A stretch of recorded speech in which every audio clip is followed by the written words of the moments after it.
Before you choose where to post, where to advertise, what content to create, or how to promote your services, you need to answer one question first.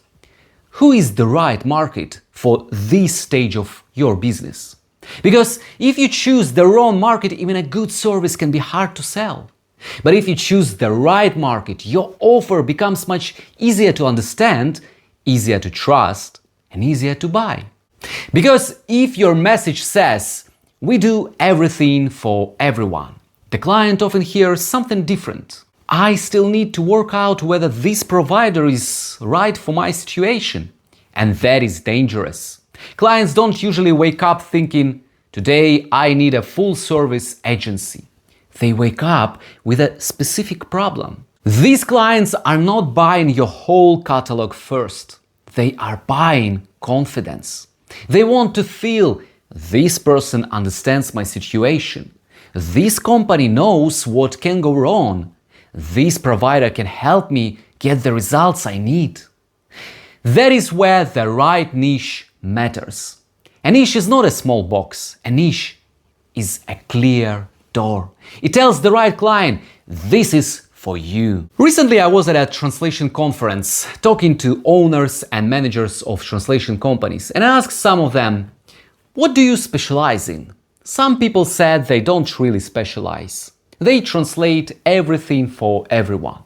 And I understand that, because for many years, I also wanted to say yes to everything. Every language, every sector, every service.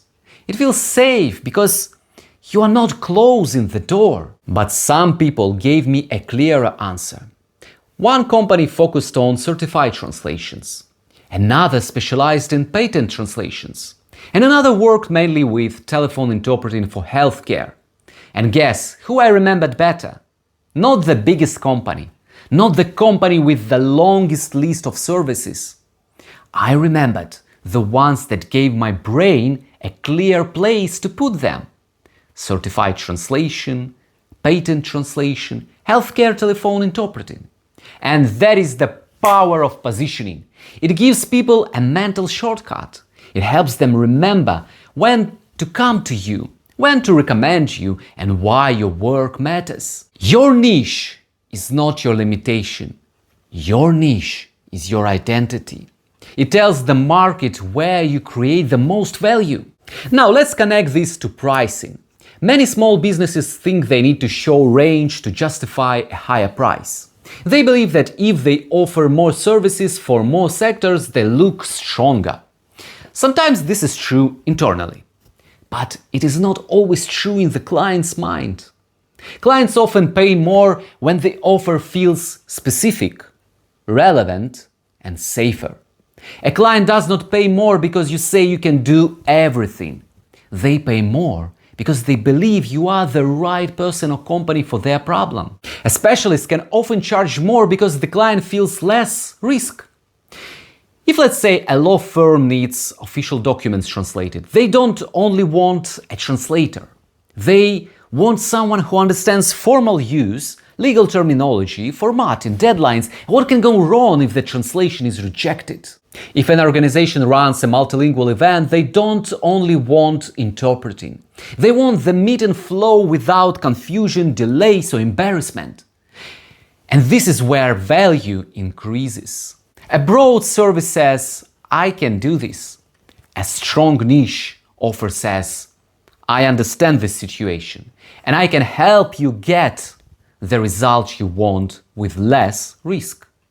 That is why clients can feel ready to pay more, not because the price is higher for no reason, but because the value feels clearer. Alex Hormozi explains in his book $100 million Offers that one of the most important parts of creating a strong offer is choosing the right market. He uses the idea of a starving crowd. And his point is, even the best offer will struggle if the market does not really want it, cannot pay for it, or is hard to reach. So before you build the offer, you need to choose the market carefully. Hormozi suggests looking at 4 things: pain, purchasing power, easy to target, and growth.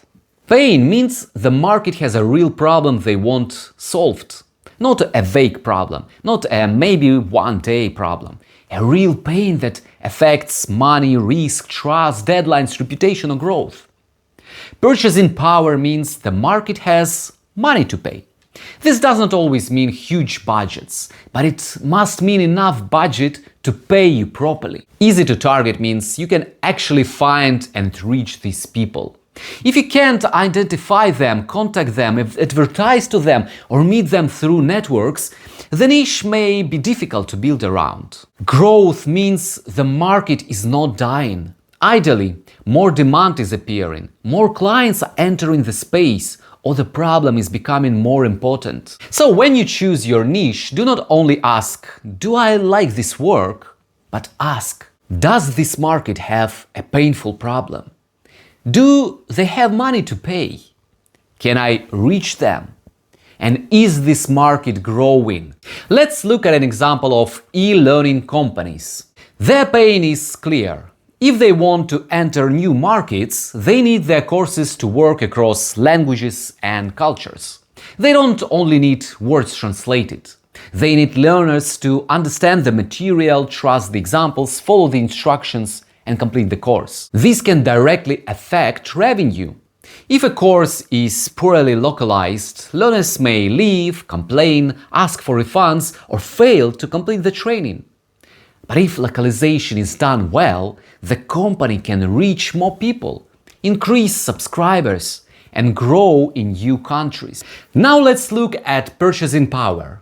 E-learning companies that are entering new markets usually have some budget because expansion is already part of their business plan. Startups may have smaller budget, but if they are serious about growth, localization becomes part of the investment. Are they easy to target? In many cases, yes. You can find e-learning companies, training providers, course platforms, learning and development businesses, and founders on LinkedIn.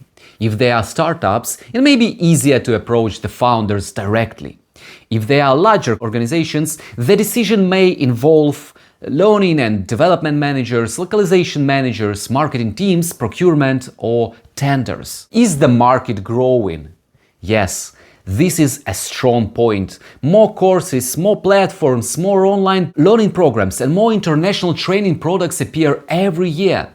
This creates demand for localization, multilingual content, subtitles, voiceover, cultural adaptation, and quality review. So this can be a strong niche because the pain is real, the market has growth potential, the buyers can be found, and good localization connects directly to revenue and user experience. A focused offer for this market could be: we help e-learning companies localize training content into German and French so learners understand the material, trust the examples, complete the course with fewer language barriers. And notice that is not just translation. It connects the service to results the client cares about. If you found these insights useful and want a more structured way to learn about marketing, sales, and customer behavior, I'd like to invite you to the Translator Growth Accelerator community on School. It's a friendly, practical space for translators, interpreters, and boutique LSPs with short express lessons, direct feedback, community support, templates, and resources designed to help you apply what you learn and grow your business. Our approach is ask, act, share, and support.